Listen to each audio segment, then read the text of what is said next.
ଚାଲନ୍ତୁ ସାଙ୍ଗମାନେ ଆଜି ବୁଲିଯିବା ବେଙ୍ଗଲୋରରେ ଥିବା କଟିଲିଙ୍ଗେଶ୍ୱରକୁ। ଚାଲନ୍ତୁ ସାଙ୍ଗମାନେ ଆମେ ଏଠି ଫଟାଫଟ ବାହାରି ପଡ଼ିଲୁ। ନମସ୍କାର ସାଙ୍ଗମାନେ, ମୁଁ ଦୀପ୍ତି ସ୍ୱାଗତ କରୁଛି ମୋର ଦୀପ୍ତି ଓଡ଼ିଶା ଡାଏରୀକୁ। ଚାଲନ୍ତୁ ସାଙ୍ଗମାନେ ଆଜି ବୁଲିଯିବା ବେଙ୍ଗଲୋରରେ ଥିବା କଟିଲିଙ୍ଗେଶ୍ୱରକୁ। ଚାଲନ୍ତୁ ସାଙ୍ଗମାନେ ଭିଡ଼ିଓଟିକୁ ଫାଷ୍ଟରୁ ଲାଷ୍ଟ ପର୍ଯ୍ୟନ୍ତ ଦେଖନ୍ତୁ, ଜମାରୁ ସ୍କିପ୍ କରିବେନି। ମନ୍ଦିର ଭିତରକୁ ପଶିଗଲା ପରେ ଘଣ୍ଟି ଧ୍ୱନି ଧୂପ ଗନ୍ଧରେ ଭକ୍ତିର ଶାନ୍ତିମୟ ପରିବେଶ ବହୁତ ସୁନ୍ଦର ଲାଗୁଥିଲା ଆଉ ମନକୁ ମଧ୍ୟ ଛୁଇଁଗଲା। ଦେଖିଲି ଏଠି ଛୋଟ ଛୋଟ ସବୁ ଲିଙ୍ଗ ଅଛି, ତା ଉପରେ ସବୁ ଫୁଲ ସବୁ ଚଢ଼ା ହେଇଛି, ତାମାନେ ପୂଜା ହେଇଛି ଆଉ ନହେଲେ ଯେଉଁମାନେ ଆସିଛନ୍ତି ଭକ୍ତମାନେ ସେମାନେ ଫୁଲ ଦେଇଛନ୍ତି ଆଉ ପରିବେଶଟା ବି ଭଲ ଲାଗୁଥାଏ। ଦେଖନ୍ତୁ କେତେ ସାରା ଲିଙ୍ଗ ଏଇଠି ଅଛି, ଏଇଠି ଦେଖନ୍ତୁ। ତାପରେ ଏଇଠି ଏତେ ବଡ଼ ଲିଙ୍ଗ ଅଛି, 108 ଫୁଟର ଉଚ୍ଚର ଏ ଲିଙ୍ଗ। ତାପରେ ଏଇଠି ସବୁ ଦୀପ ଜାଳିକି ମନସ୍କାମନା ପୂରଣ କରୁଛନ୍ତି। ମୁଁ ବି ମଧ୍ୟ ଏଇଠି ଦୀପ ଜାଳିଲି। ଏ ଦେଖନ୍ତୁ କେତେ ସାରା ଦୀପ ବି ଏଇଠି ଲଗା ହେଇଛି।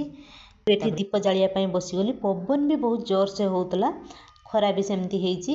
ତ ଦୀପ ସେମିତି ଯାହାର ଭକ୍ତି ଥିବ ଦୀପ ଜଳୁଛି, ଆଉ ଯାହାର ଭକ୍ତି ନଥିବ ତାର ଦୀପ ଲିଭି ଯାଉଛି ଆଉ। ପବନ ଏତେ ଜୋରସେ ହେଉଛି ନା, ସେଥିପାଇଁ ଫାଙ୍କା ଜାଗାଟା ତ ସେଥିପାଇଁ। ତ ମାନେ ଓମ୍ ନମ ଶିବାୟ ଉଚ୍ଚାରଣ କରି ଚାଲିଛନ୍ତି ଆଉ ଶବ୍ଦ ସାରା ପରିବେଶକୁ ପବିତ୍ର କରିଦେଉଛି। ଆଉ ଭକ୍ତମାନେ ନିଜ ନାମରେ ଏଠି ଛୋଟ ଛୋଟ କ'ଣ ଶିବଲିଙ୍ଗକୁ ପ୍ରତିଷ୍ଠା କରୁଛନ୍ତି। ଆଉ ଏଠି ଶିବଲିଙ୍ଗ ଦେଖିକି ମୁଁ ଫୁଲ ବି ମଧ୍ୟ ଚଢ଼େଇଲି, ତ ପୂଜା କଲି। ଦେଖନ୍ତୁ ସାଙ୍ଗମାନେ, ଓମ୍ ନମୋ ଶିବାୟ। ଥରେ ଆସନ୍ତୁ ସାଙ୍ଗମାନେ ଏଇ ଜାଗାକୁ ବୁଲି ଯାଆନ୍ତୁ। ଆଉ କେଉଁମାନେ ଏଇ ଜାଗାକୁ ବୁଲି ଯାଇଛନ୍ତି କମେଣ୍ଟରେ ନିହାତି କହିବେ। ଆଉ ଏଇ ଭିଡ଼ିଓଟି କେମିତି ଲାଗିଲା ସାଙ୍ଗମାନେ ନିହାତି କହିବେ କମେଣ୍ଟ ମାଧ୍ୟମରେ। ଯଦି ଆପଣମାନେ ଯାଇନାହାନ୍ତି ତାହେଲେ ନିହାତି ଥରେ ଏଇ ଜାଗାକୁ ବୁଲି ଯାଆନ୍ତୁ, ସାଙ୍ଗମାନଙ୍କ ସହିତ ହୁଅନ୍ତୁ ଆଉ ପରିବାରଙ୍କ ସହିତ ନିହାତି ବୁଲି ଯାଆନ୍ତୁ।